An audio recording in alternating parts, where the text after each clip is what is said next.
What's poppin', people? Going back to the lazier video format today instead of cutting back and forth to the individual shot on the camera, just because I wanted to get this video out to you as quick as possible.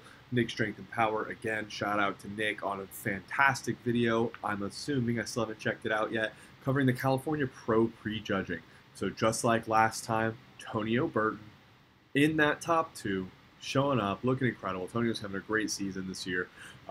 There's also Ross, I believe Flanagan is the one in the top two as well. Sergio did make it, but outside the top two, so that's really interesting. I'm a big fan of Sergio. I've been following his struggles to get over here, so sad to see him outside that top two. I'm interested to see how he looked after how all of the stress and the flight and the air pressure and everything, how that all affected his look since he traveled over so last minute. So let's get this video started, and we'll see.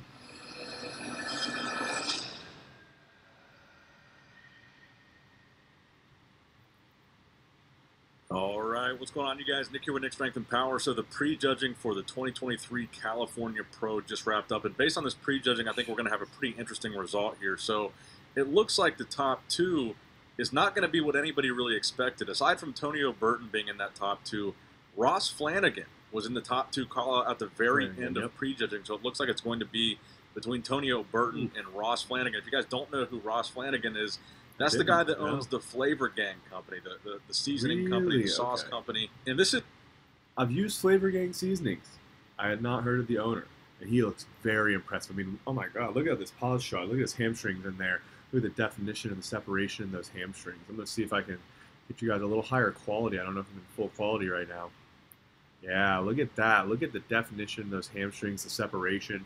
He's dialed in, man. That's pretty impressive. And also his arms are massive. That's a big thing I'm noticing versus Tonio. Maybe it could be because Tonio's arms are more of a high peak versus his are, you know, a little bit further down, Ross's, so he has a little more full bicep. But his arms look massive in that front double.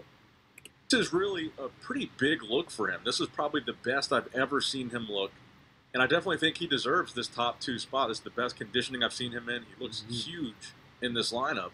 And honestly, I wasn't expecting him to be in that top two. So really cool to see him crack the top two, especially in a lineup where you did have Sergio and Beef Stew from last week. But I still think at the end of the day, it looks to me like Tonio Burton is going to win this one too. I think he's going to go back-to-back. He just won New York.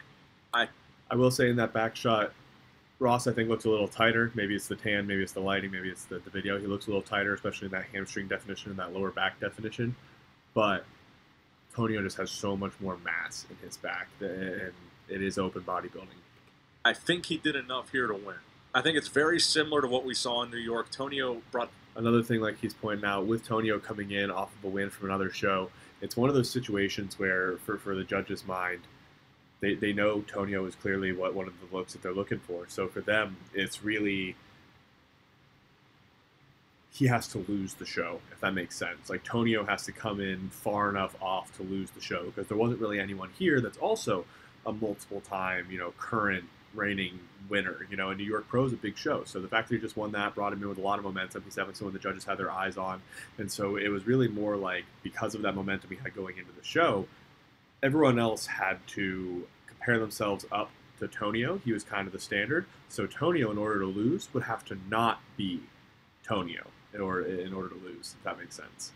On a very similar package here, and I think we're going to have a similar result where you've got a guy like Ross Flanagan who is bigger than Tonio, but I think overall Tonio's very balanced physique and very balanced proportions combined with his conditioning is going to bring him the win here. I just think Tonio brings a very, very complete physique where there's very few weak points. It's very hard to beat Tonio in lineups like these, and I think you're going to have Tonio in first, Ross in second. That brings me to the second portion of the prejudging, which was this call-out, which was essentially... Real quick, just want to say, I love to see this, them actually, like, wanting to compete together and being competitive, but, like, in a non-toxic way. That's so nice to see. Not talking smack about each other, not, you know, shoving an elbow in and getting in a fight. This is what it's about. You both enjoy what you're doing. You both know you're the best that you've been, and you're out here trying to show that. And yeah, you want to beat the other person, but you know they're also doing their best, and you've got to be proud of them and be proud to be in that moment with each other where the both of you are at your best at the same time. Don't hold that against each other. Don't take that out on each other. Don't go talking shit in Instagram DMs. It's so fucking lame. Just do this. Appreciate each other and appreciate the sport, because that's a much better way to be. for 3rd through 6th place. So in the middle of that call out, you've got Sergio Oliva Jr. and Beef Stuart Sutherland. So I think Stu looked comparable to how he looked in New York, but I think he looked a little bit better in New York, and that might be why he slipped here. Honestly, though, I think it's pretty close for 3rd place between him and Sergio Oliva Jr. Sergio Oliva Jr. did show up. He was able to compete. Now, he did say going into this show that he was a little bit nervous. He was a little bit stressed.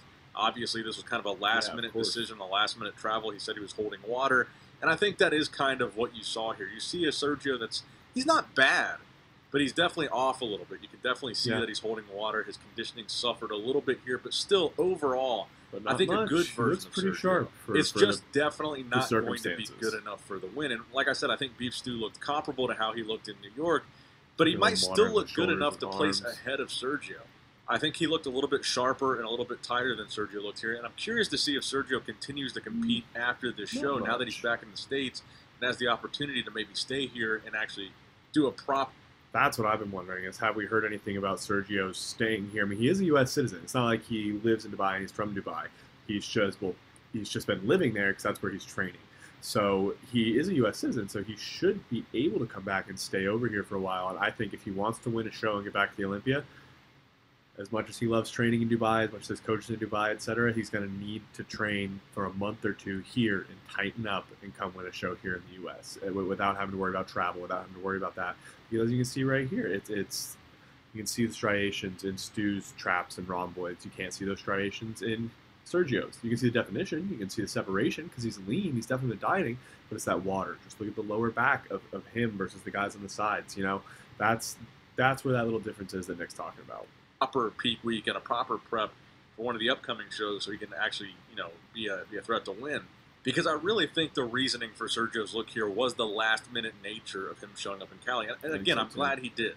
But for me right now, it's a toss-up as to whether or not Sergio's going to crack the top 3. I think Beef Stew is actually really pushing him here. I got to say that Stuart Sutherland has really impressed me these last couple of shows. Yeah, and putting him next to Sergio, he actually still looks really impressive.